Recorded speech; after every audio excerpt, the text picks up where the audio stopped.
President, retired General Chiwenga, could potentially take over from Emerson Mnangagwa. I think amongst all ZANU-PF candidates vying for that position, Chiwenga stands the highest chance to actually usurp power from Emerson Mnangagwa. As such, it is quite critical to examine his presidency, but in doing so, I would not only be pondering around my thoughts, I will also be reading what has been shared by others already on the public domain from Newshawks, which is an online publication put together by Gabriel Manyati. So I would be also looking at that, and I may add my input towards the end. So please follow me as we actually maneuver around this. Greetings and welcome to your lovely channel, the Hlonipani Global News. If you're watching us for the very first time, please do remember to press the red or black subscribe button so that next time when we beam live, you become the very first one to watch us. So as I said, I will first of all actually read from what has been documented on the online publication, the Newshawks. It says, in the waning months of 2025, Zimbabwe's political landscape remains a contested arena with no undisputed heir apparent to President Emerson Mnangagwa's throne, yet whispers in Harare power corridors and the inner sanctums of the ruling ZANU-PF party swirl around a handful of high-profile names, each vying for the main in this opaque succession drama. That said, as the debate over Mnangagwa's success bubbles beneath the surface, quietly intensifying without quite boiling over, Vice President Constantino Chiwenga stands out as the presumptive front-runner. Figures like Tycoon Gudawashe Takwirei and retired Army General Philip Valerio Spanda are gaining traction in elite chatter, but they lack Chiwenga's potent mix of entrenched state authority, war of liberation bona fides, and lingering military clout. His vice presidential perch, pivotal part in the 2017 coup that ousted Robert Mugabe and sustained, if somewhat diminished, sway over the security apparatus, keep him a step ahead in this high-stakes game. It's precisely this viability, not mere conjecture or partisan daydream, that demands a clear-eyed examination of what a Chiwenga presidency would entail. Zimbabwe deserves more than rhetoric or tribal loyalties. We must dissect its potential ramifications across institutions, politics, and the economy with unflinching realism. A Constantino Chiwenga presidency would fundamentally reorganize Zimbabwe's political landscape. It would not simply be a change of personalities at the top, it would be a reconfiguration of the state's operating system. Chiwenga's worldview is shaped by decades in uniform, upbringing in liberation war discipline, and a sense of historical duty that places order above consensus. He is not a populist, nor a deal maker, nor a natural politician. He is a commander. And a presidency governed by instincts of a commander would generate ripple effects across ZANU-PF, the security state, the economy, and Zimbabwe's fragile democratic space. To understand the scenario, one must first understand the man. Since 2017, Chiwenga has been the pivotal figure in the military political complex that elevated Mnangagwa and removed Robert Mugabe. His political education has come late, in a sense, and his leadership culture remains fundamentally that of a general staff. He has a deep distrust for chaos, informality, and political improvisation. Where Mnangagwa tolerates factional balances, Chiwenga strives for a single chain of command. This distinction is essential in forecasting how the country would be governed. The first and most visible feature of a Chiwenga presidency would be the formalization of militarization. The 2017 coup produced what scholars termed a securocratic state. Under Mnangagwa, however, that structure softened into a hybrid system blending political patronage, business networks, and military influence. Under Chiwenga, the security sector would again rise to the center of gravity. Key ministries, from Home Affairs to Defense to Foreign Affairs, would likely be entrusted to trusted former officers. The bureaucratic culture would become more rigid, with a strong focus on discipline, hierarchy, and compliance. This would not necessarily mean a return to overt military rule, but rather a deepening military logic within civilian institutions. ZANU-PF itself would undergo a profound internal reconfiguration. Chiwenga has a tense transactional alliance with Mnangagwa, and his ascendance would require the removal or sidelining of Mnangagwa's political and business loyalists. One should expect a purge reminiscent of the post-Mugabe clear-outs, only executed with greater efficiency. Provincial structures would be brought into line, and the party would revert to a liberation war-inspired ethos that privileges loyalty over entrepreneurial politics. Now, let me go on. It's quite interesting to read other people's opinions. And someone says the factional coexistence that marks Mnangagwa's tenure would end. In its place would emerge a more unified but more authoritarian ruling elite. The opposition would face a very different political climate. Chiwenga is not inclined towards political accommodation. His views, unrest, and mass mobilization through a security lens, not a democratic one. A presidency under him would likely impose tighter controls on protest, rallies, and civic activities, with expanded intelligence operations targeting civic leaders. His instinct during the 2018-2020 protest, which saw aggressive military deployments, provides a preview. Dissent would be less tolerated, and opposition would be treated as a national security variable rather than a political competitor. Zimbabwe's civil liberties, already constrained, would shrink further. Yet the story is not solely one of oppression. Chiwenga's rigidly also carries potential for a different kind of order.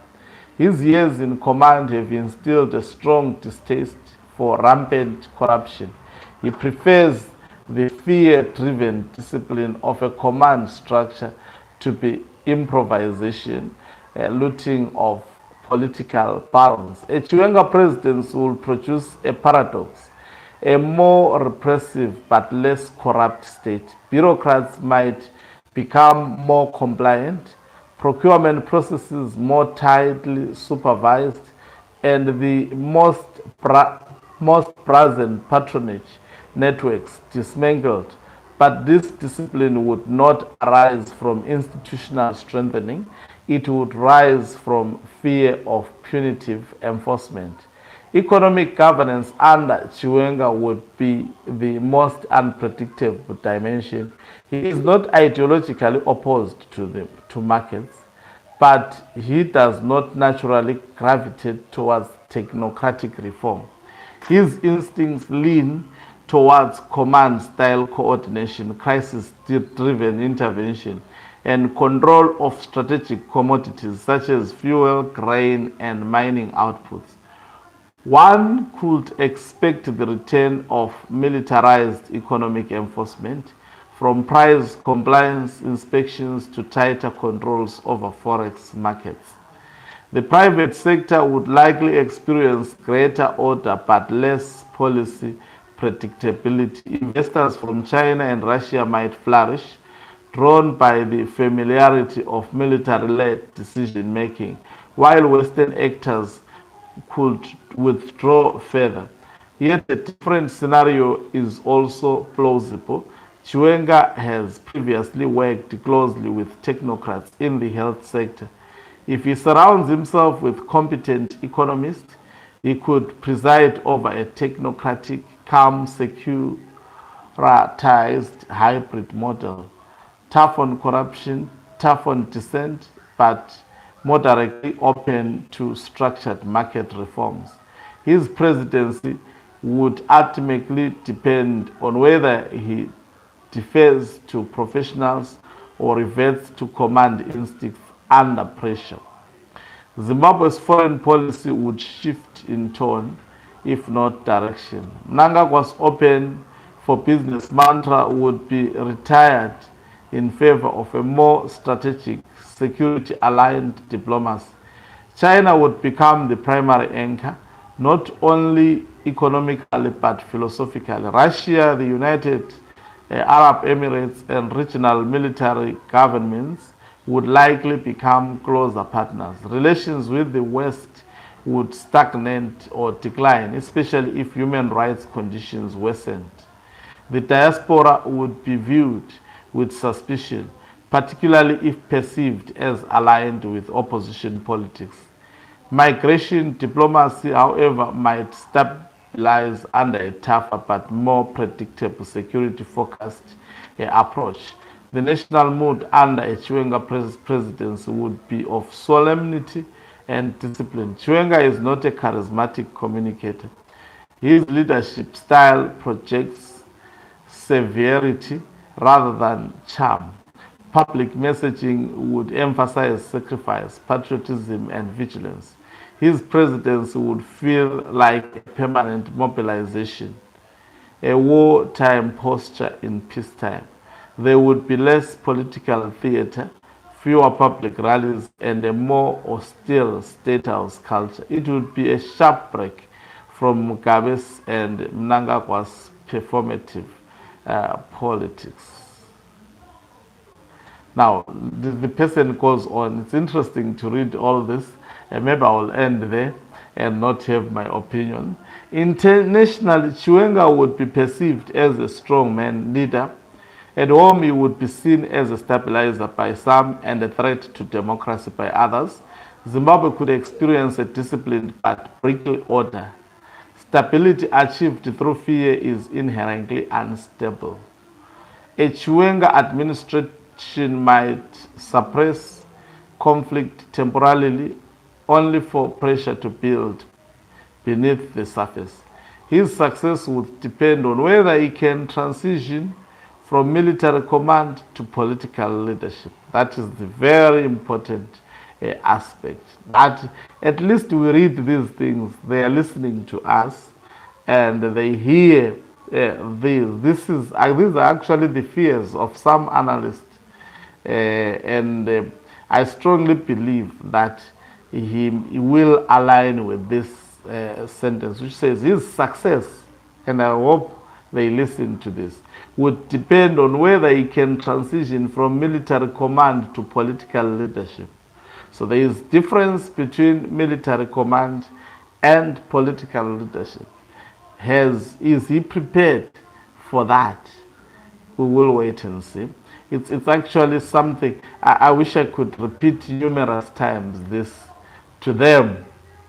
Will he actually transition from being a military commander kind of a person to a political leader, where in politics you don't command, you discuss, you establish views from others, and you actually get to move forward based on consensus. You agree with others. We hope so. A shift that few soldier presidents have made successfully. In the end, a Chiwenga presidency would not be a continuation of Mnangagwa's rule. It would be a new political era defined by discipline, securitization, and decisive authority. It would likely produce improvements in bureaucratic efficiency and reduction in overt corruption, but at the cost of shrinking democratic space and heightened repression. Zimbabwe would become more orderly, more controlled, and more predictable in some areas, yet more dangerous for dissenting voices. It will be a presidency of iron discipline and uncertain economic direction. Whether that brings stability or deeper crisis would depend on how Chiwenga navigates the contradictions of ruling as a soldier in a political world. I think this article has been great. Now, they get to judge Chiwenga from his background. He has been in the military. In the military, you act out of command. People are commanded. It's totally different with what is expected and anticipated within the political terrain, especially if you want to be in good terms with the Western countries, and of which we know they control the world. People may think, yeah, China also relies on the Western world. When it comes to the Western world, they try to make sure that they don't cross their red lines. And also the United States of America. And at the core of these are actually countries. It is respect of human rights, which is what has lacked in Zimbabwe since 1980. People should be free to criticize the government. People want a government that they can criticize, and the government takes positive criticism. Negative criticism, it just swallows it, because if you are a politician, you should understand that being criticized and insulted is part of the terrain. Then you should not use your power to target those who criticize you. This is what actually has made Zimbabwe to be where it is. So the analyst here predicts that under Chiwenga there may be some degree of order in terms of enforcing laws, in terms of enforcing actually government procurement processes. But all that would be achieved through fear. That is what the analyst actually, it's not me, actually predicts. But I must say, to me, I give an individual a benefit of doubt. And I have said, if Chiwenga brings us a West president, then Emerson Tambutso Mnangagwa would be here. At the moment, we do this under, obviously, fear, we are threatened and all that, but we do it. The other generation will continue to fight if it necessitates further fighting for Zimbabwe to move towards the path of democracy. If that is what would be needed at that stage, I think there would be others who would actually do it so very, very correct and on point. So these are the fears from this analyst. I think he's making analysis based on the fact of the experience of retired General Chiwenga. Has he learned civilian politics? And has he seen the mistakes that are done by Emerson Tambutso Mnangagwa? Would he be in a position to be a historic leader and make a difference? That we will wait for him if his chance is going to see the light of the day. Thank you very much for watching us. If you are watching us for the very first time, please do remember to press the red or black subscribe button so that next time when we beam live, you become the very first one to watch us. This was quite long. Huh? Thank you very much once again. If you can financially support this channel by pressing the join button and be part of our members who are the heartbeat of this channel, you can equally do so by pressing the thanks button and send us stars. Umhlabane is signing off. Let me love.